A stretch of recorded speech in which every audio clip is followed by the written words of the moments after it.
In 2000, South Korean developer Taff System unveiled an arcade machine designed to shock players on sight. Bright colors, cartoon graphics, a giant plastic finger mounted to the cabinet, and protruding from the front, a jeans-covered human backside. This was Boong-Ga Boong-Ga, sometimes marketed internationally as Spankum. Players selected exaggerated social enemies, used the machine's infamous physical gimmick, and triggered bizarre performance evaluations while on-screen characters screamed and grimaced. It was loud and surreal. At a time when arcades were under increasing financial pressure, Boong-Ga Boong-Ga represented one of the industry's most extreme attempts to turn novelty into profit.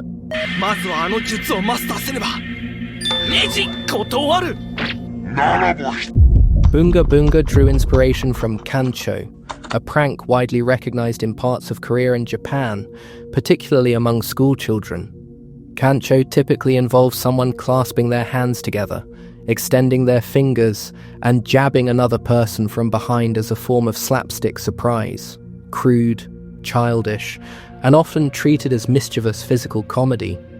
The prank has appeared in comedy routines, manga, and television, where it's usually framed less as serious aggression and more as outrageous juvenile humor. 1,000 years of death! Taff System took this already bizarre social phenomenon and transformed it into a fully commercial arcade product. Players selected from 8 exaggerated archetypes, including ex-girlfriend, ex-boyfriend, gold digger, gangster, mother-in-law, con artist, prostitute, and child predator.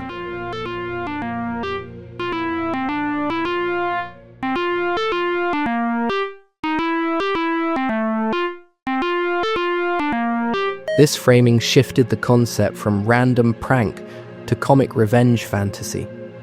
Promotional material described the machine as stress relief, encouraging players to punish irritating or reprehensible social figures in absurdly theatrical fashion. By commercializing kancho, Taff transformed playground mischief into a bizarre public entertainment product. Hidden finger jutsu! 1,000 years of death!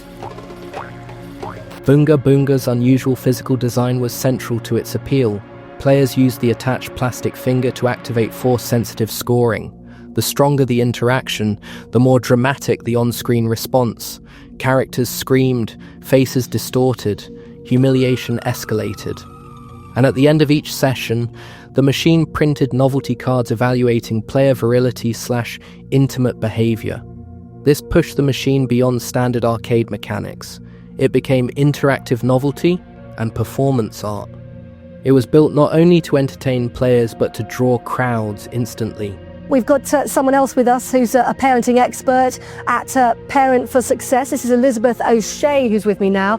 If schools are worried about what the children are doing when they're at home, it's really important that they educate the parents. Parents haven't grown up with Minecraft, they haven't grown up with Call of Duty and various other some of the other violent games. And what's really important is that parents are given the opportunity to understand what sort of influence it's having, and the fact that the average teenager spends 6 hours in front of a screen of some sort when they're not even at school. 6 hours is a lot of time for those influences to seep in and maybe have an impact on their personalities, their morals and their characters. What is the evidence, though, to support the idea that it may have an impact on them? Of course, their brains are rewiring, they're pumped full of hormones, as I've said, but what is the evidence which says that this could be harmful? We're still understanding the teenage brain and what's happening. The children that are going onto these games are younger and younger, and we don't know the influence, so it's really up to parents to stop and think, understand what they're doing, and then try and think about what's the important thing about their children playing these video games. Taff System was founded by former SNK designer Jong Jae-yong and focused on unconventional products, including fishing simulators and prize machines. Rather than competing directly with dominant global companies through large-scale hardware investment, Taff concentrated on distinctive concepts designed to attract immediate interest from arcade owners and players. Its business model emphasized visual spectacle, cabinet originality, lower development complexity, and strong trade show presence. This strategy positioned Taff within a specialized corner of the arcade market. Physical gimmicks offered strong commercial potential without requiring huge production budgets. Boong-Ga Boong-Ga ultimately became the company's most internationally recognized release. There were strong Tokyo Game Show reactions and distribution agreements for approximately 200 units. However, actual large-scale deployment appears to have been far smaller. Only a limited number of machines seem to have reached Japanese arcades. Boong-Ga Boong-Ga was a media sensation, briefly. Then the novelty wore off. 1,000 years of death! That was a nice move the kid pulled. By 2000, arcades faced mounting competition from the PlayStation 2, the Dreamcast, and PC gaming. Traditional cabinets were losing technological exclusivity. To remain profitable, developers increasingly embraced dance simulators, drum kits, fishing peripherals, motion cabinets, and other large-scale gimmicks. Boong-Ga Boong-Ga was an extreme product of this era. 1,000 years of death!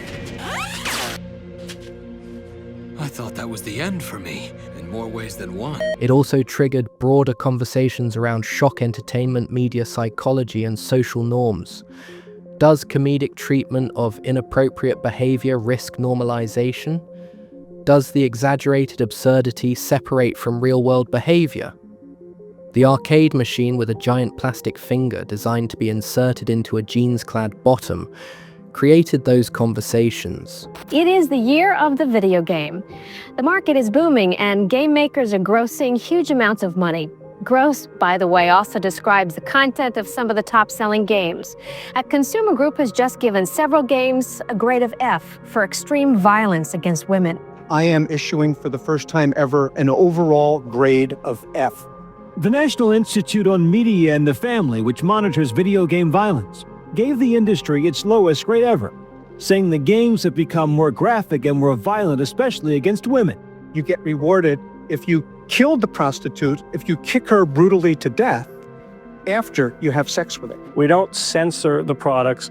We don't tell parents what they can and can't buy for their children. The game doesn't make the kid buy it. The kid makes himself buy it. Precise financial figures remain unclear, suggesting Boong-Ga Boong-Ga was never a major moneymaker. Its true success was cultural. It became a historical oddity. As Korea's gaming industry shifted towards the online market, Taff System was absorbed into that, eventually being acquired by Neowiz in 2003. But Boong-Ga Boong-Ga still stands out as one of gaming's strangest commercial artifacts. It didn't become a global mega franchise, but it perfectly captured a moment when arcade developers facing financial pressure and technological competition pushed novelty spectacle and absurd creativity to extraordinary levels. Boong-Ga Boong-Ga was designed to be unforgettable.